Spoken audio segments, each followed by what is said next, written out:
बिरह बिकल नर इवर गुराई, बिरह बिकल नर इवर गुराई, खोजत विपिन बिरद दो भाई, खोजत विपिन बिरद दो भाई, कहूँ जोग वियोग न जागे, कहूँ जोग वियोग न जागे, देखा प्रकट विरह दुखुता के, देखा प्रकट विरह दुखुता के, देखा प्रकट विरह दुखुता के।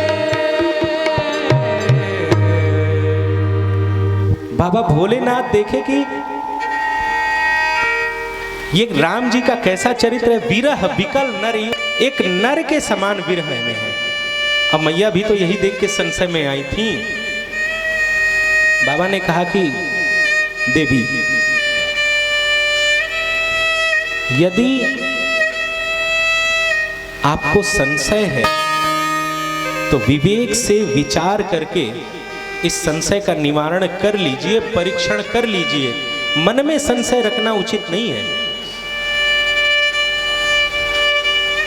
मन में यदि संशय हो तो समझ लीजिए परिवार बर्बाद हो जाता है। मैया के मन में संशय आया तो बाबा का परिवार तो बर्बाद हुआ ही। अभी आगे की कथा आप सुनेंगे। यदि किसी एक सदस्य के मन में कोई संदेह, कोई संशय प्रस्फुटित हो गया तो उस संशय का निवारण तत्क्षण होना चाहिए। यदि संशय का निवारण नहीं हुआ तो ये संशय विष बन जाता है। यदि बेटे के मन में हो गया कि पिताजी हमके पैसा नहीं खन दे और दूसरे के ले जाके देता नहीं, तो ये संशय का निवारण जब तक बच्चे को नहीं होगा कि बेटा वो ज़्यादा ज़रूरतमंद है और तुम्हारे लिए उसको कर रहे हैं, यदि ऐसा निवारण नहीं प्रस्तुत किया गया तो समय के बाद पिता और पुत्र में द्वेष हो जाएगा। इसलिए संशय का निवारण आवश्यक है। और संशय रूपी जो विहंग है, यदि ये परिवार में नहीं होता है, अपने इष्ट देव के प्रति हो जाता है, अपनी सनातन परंपरा के प्रति अगर कोई संशय है, कोई संदेह है, तो उसका भी निवारण अत्यंत आवश्यक है।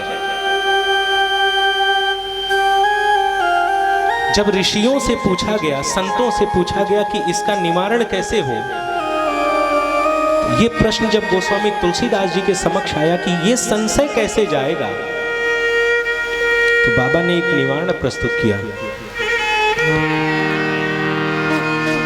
राम कथा सुंदर करतारी, राम कथा सुंदर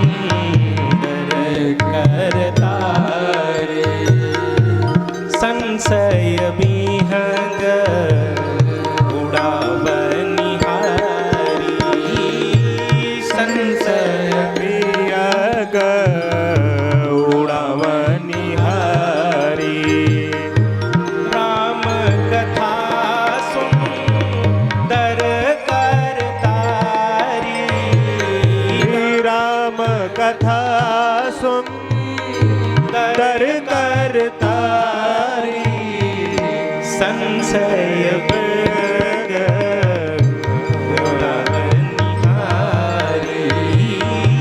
संशय संशय विहंग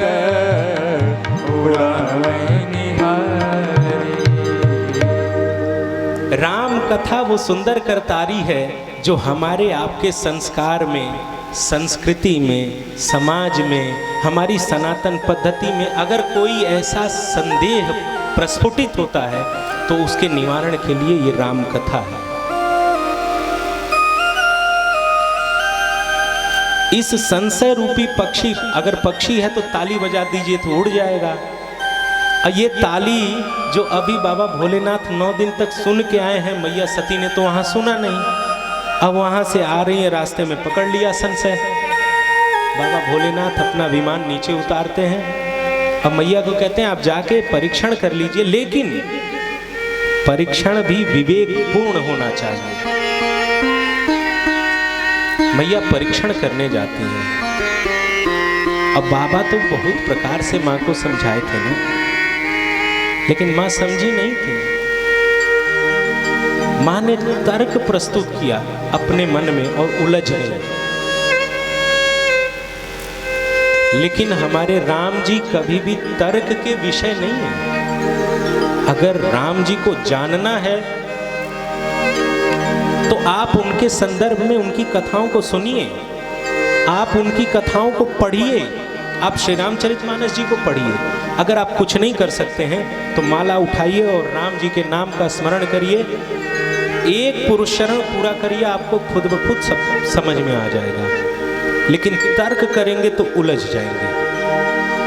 राम जी तर्क के विषय नहीं है। यदि जाल पड़ी है और जाल में से आपको सहज निकलना है तो संभाल के पैर रख के निकल जाना पड़ेगा।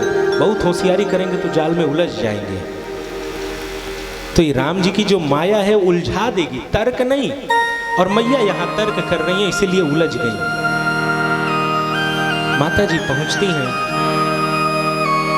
और परीक्षण करने के लिए जाती हैं। इधर भगवान श्री राम भोलेनाथ एक बट के नीचे बैठ जाते हैं और अपने स्वरूप में आते हैं।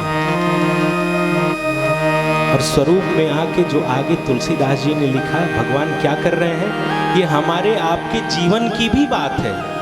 तुलसीदास जी लिखते हैं, हुई है सोई जो राम रचि राखा, हुई है सोई जो राम रचि राखा, हुई है सोई बढ़ावई शाखा, करी तर्क बढ़ावई शाखा, हुई है सोई जो राम रचि राखा, हुई है सोई जो राम रचि राखा, कर तर्क बढ़ावई शाखा, को कर तर्क बढ़ावई शाखा, को कर तर्क बढ़ावई शाखा। भगवान भोलेनाथ क्या कहते हैं,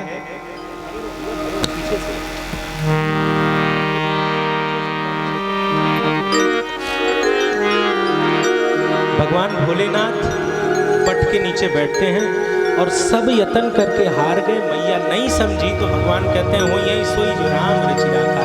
जो भगवान ने रचना करके रखी है वही होगा। अब इसमें कौन तर्क करने करके और अलग अलग उलझने पैदा करने जाए। चलो हम बैठ के राम राम करते हैं। आपके भी जीवन में यदि किसी बात पे अपने परिवार के सदस्य को कई बार समझाया आपने और बार बार समझाने पर भी उसकी मति नहीं सुधरती है, तो अब उसको मत समझाइए, अब स्वयं को समझाइए, शांत हो जाइए। यदि पहले समझाइए और जब बार बार समझाने पे वो नहीं समझता है तो समझिए कि राम जी की माया कुछ और कह रही है, राम जी की इच्छा कुछ और है। फिर उसको मत समझाइए, फिर स्वयं को समझाइए और माला उठाइए, बैठिए, भजन करिए।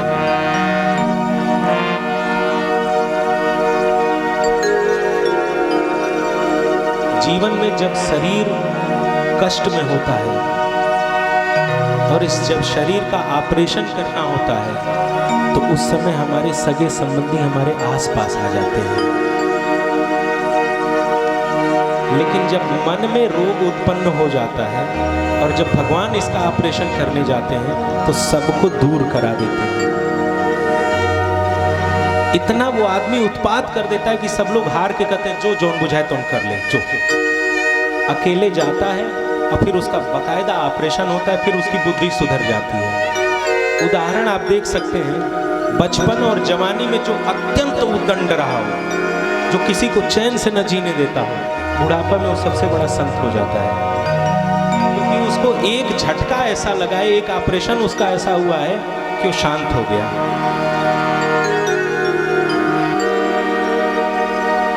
तो मैया चलती हैं बाबा के पास से और परीक्षण करने जाती हैं। परीक्षा कैसे करती हैं, प्रश्न पत्र बनाती हैं और थोड़ा कठिन बनाने के चक्कर में खुद ही उलझ जाती हैं। मैया ने क्या किया कि सीता जी का स्वरूप बना लिया। अब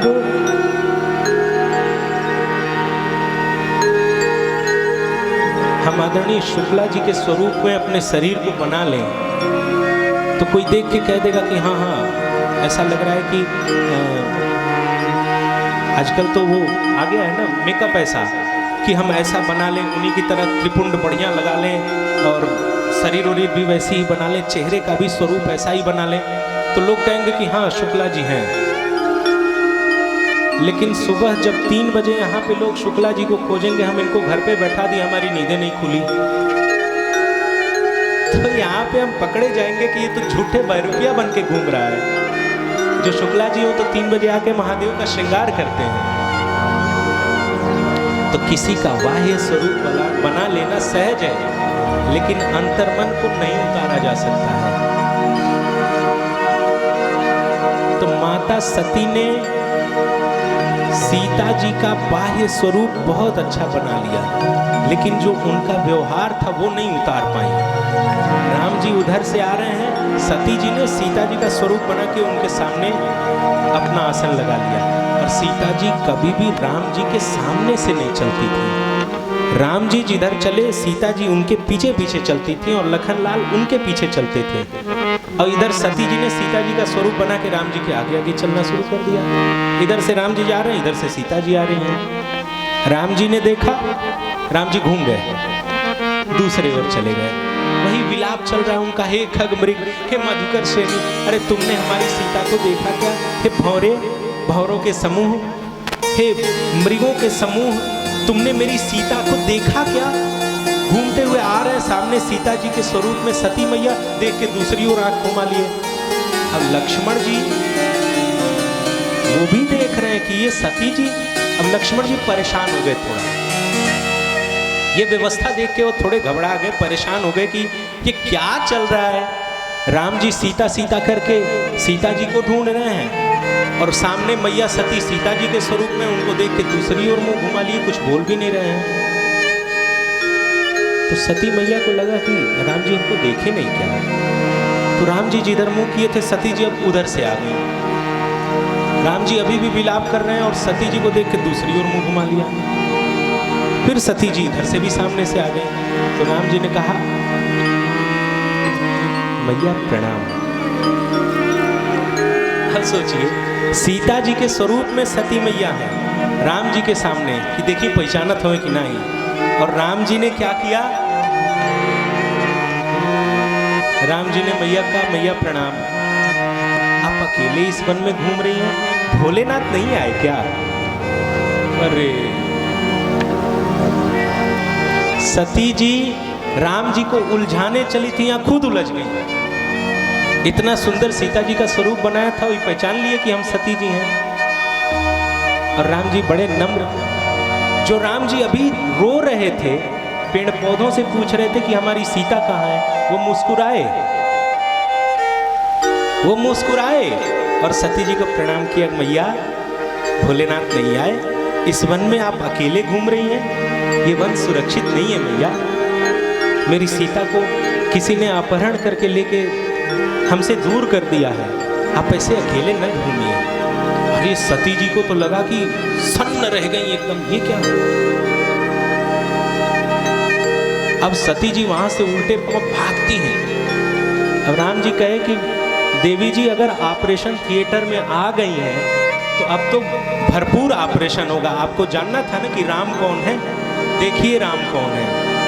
भगवान ने अपना विश्व रूप प्रकट किया।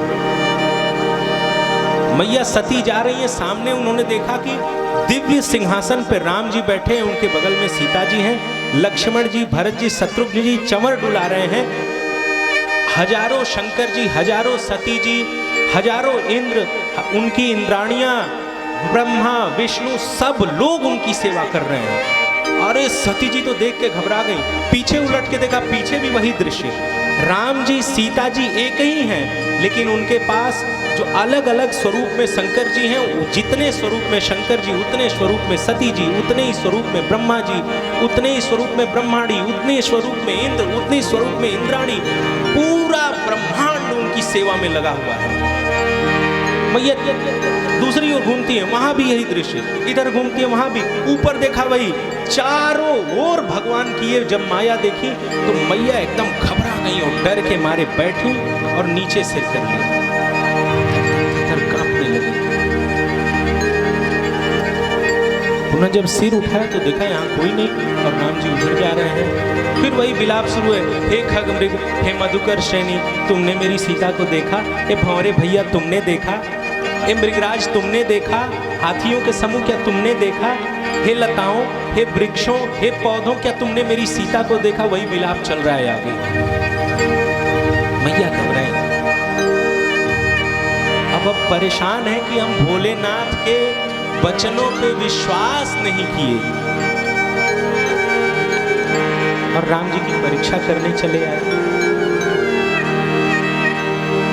एक और बात सुनिए, यहाँ जीवन का एक सूत्र है कि जीवन में यदि आपसे कोई श्रेष्ठ आपको कुछ कह रहा है और विचार पूर्वक कह रहा है तो उनकी बातों पर तर्क वितर्क और कुतर्क न किया जाए, एक निष्ठ होकर उनकी बातों पर विश्वास किया जाए। इसमें हमारा आपका सबका हित होगा और नहीं कुतर्क करेंगे तो फंसेंगे। भैया बाबा भोलेनाथ के पास पहुंचते हैं। बाबा अभी यहाँ बैठ के आनंद में है। हरे राम राम राम सीताराम राम राम, हरे राम राम राम सीताराम राम राम, हरे राम राम राम सीताराम राम। आप लोग भी गाइए, आनंद लीजिए। राम राम राम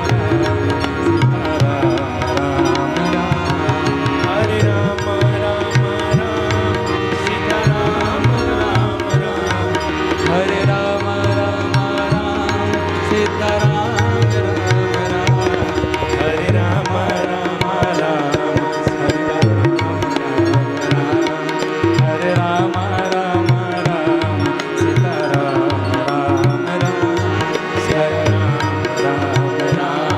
सीताराम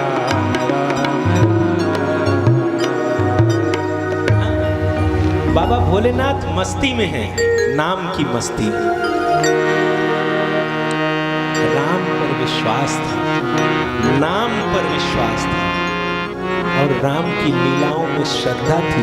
तो बाबा भोलेनाथ मस्त होके अपना राम नाम जप रहे हैं और मैया ने तर्क किया और माता जी उलझ गई। मैया परेशान है, बाबा भोलेनाथ के पास पहुंची। प्रभु, बाबा भोलेनाथ, हाँ देवी जी बताइए क्या परीक्षा आपने ली, कैसे परीक्षण किया हमारे राघवेंद्र सरकार का? अब माता जी इतना घबराई हुई हैं कि क्या बोलना चाहिए और क्या मुंह से निकल रहा है उनको कुछ समझ में ही नहीं आ रहा है। मुंह से निकल गया, कछु न परीक्षा ली न गोसाई की न प्रणाम तुम्हारे नहीं। बाबा हमने कुछ परीक्षा थोड़ी ली, हम तो बस जाके आप यहाँ से प्रणाम किए थे, हम वहां से प्रणाम करने गए थे। झूठ। ये घबराहट में मां के मुख से झूठ निकल गया। पति पत्नी के रिश्ते में झूठ का निषेध।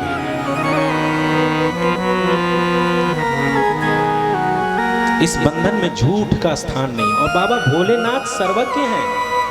और मैं व्यवहारिक रिश्ते की बात करूं तो यदि आप अपने परिवार में कोई भी झूठ बोलते हैं तो आज नहीं तो कल उसकी कलई खुल जाएगी। अब परिवार राजनीति का अखाड़ा नहीं होता है कि हम यहाँ से झूठ बोल के वहाँ से झूठ बोल के अपना काम निकाल लेंगे। परिवार हमारा घर है, यहाँ हमें राजनीति का अखाड़ा नहीं करना है।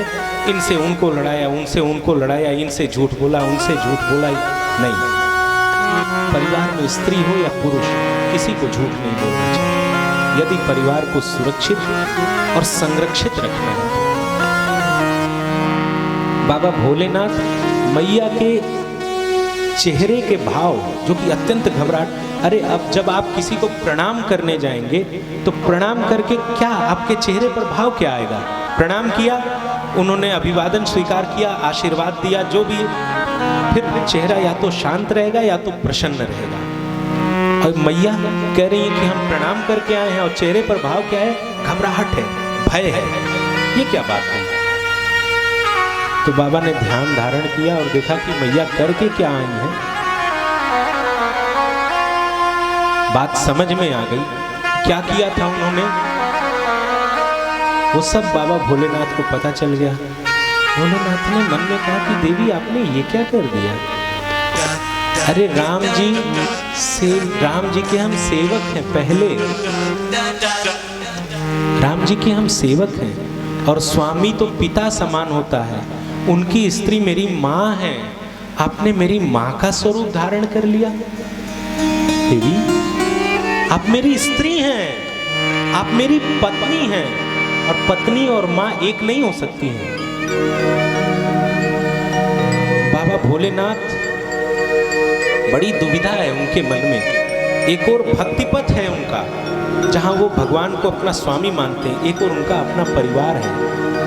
भक्ति छोड़ते हैं तो परिवार बचेगा, अब परिवार छोड़ते हैं तो भक्ति बचेगी। बाबा भोलेनाथ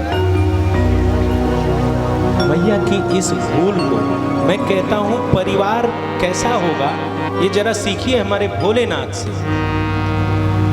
इतनी बड़ी भूल होने के बाद भी बाबा भोलेनाथ कहते हैं कि सती इसमें तुम्हारा दोष नहीं है, ये राम जी की माया का ऐसा प्रबल प्रभाव है जो तुमसे ऐसा करा लिया, तुम इसमें दोषी नहीं है। लेकिन अपना भक्तिपथ भी बचाना है तो भगवान भोलेनाथ श्री राम जी का ध्यान करते हैं और ध्यान करके एक निर्णय बनाते हैं।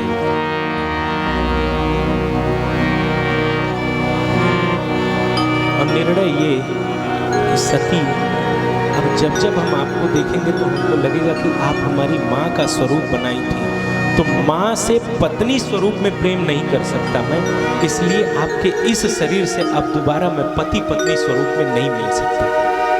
ये रिश्ता यहाँ समाप्त हो। बाबा भोलेनाथ का ऐसा आकाशवाणी हो जाती है। भगवान श्री हरि आकाशवाणी में भगवान भोलेनाथ की बड़ी प्रशंसा करते हैं। आकाशवाणी में जो भगवान भोलेनाथ से कहा जाता है, असपन तुम बिन करई सोआ